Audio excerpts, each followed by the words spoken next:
This is Inside Access. I'm Connor Gregoire, sports editor of the Hoya. With me today are men's basketball beat writers Dave Finn and Michael Palmer.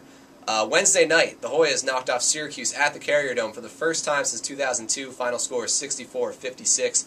Guys, what were the keys to victory on Wednesday night? Well, one, Georgetown was able to collapse the zone from the foul line, from that Big East logo, whether that was Chris Wright, whether that was Nate Lubick, whether that was Julian Vaughn. Second, they just made key plays and key shots when they had to, most notably during that 15-3 run. Third, they held Syracuse on defense, 39.6% from the field, 4 of 16 from three. That'll always get it done. Three-point shooting was there, rebounding was there. Georgetown really was able to limit Rick Jackson, who clearly was frustrated with the officiating during the game. He said as much after the game. And also Georgetown, they have 3 seniors that play big minutes, and that's why you have those guys to make plays down the stretch and to lead your team to a tough road win.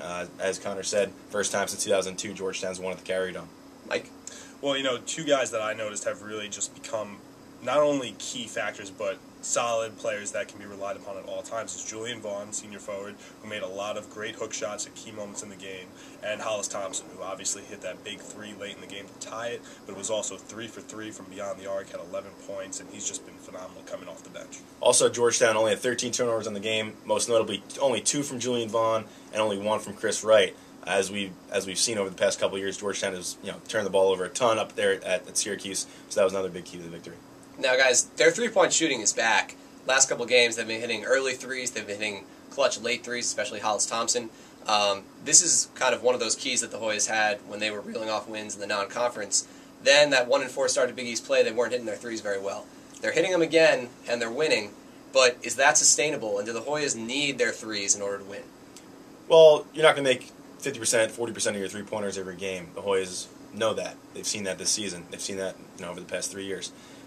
But Georgetown has proven over the last 7 games that they can win when they're not shooting well. Take Louisville, for example. Georgetown was only, I think, 4 of 13 from downtown in that game, and they were still able to win. They blew a 11-point lead down the stretch there, but they held on for the victory mainly because of their defense, and that's the key. Defense is sustainable. Three-point shooting is not. Mike? Well, I agree completely with Dave. Early in the season against their non-conference opponents, the threes were falling. They were getting open looks. The Big East is much more physical. And when you have that physical type of play, it's going to be more difficult to get the open looks from the three-point range. But I agree with Dave. The defense is ultimately what's going to carry them, especially to hold Syracuse under 60 points in their own dome. That's incredible.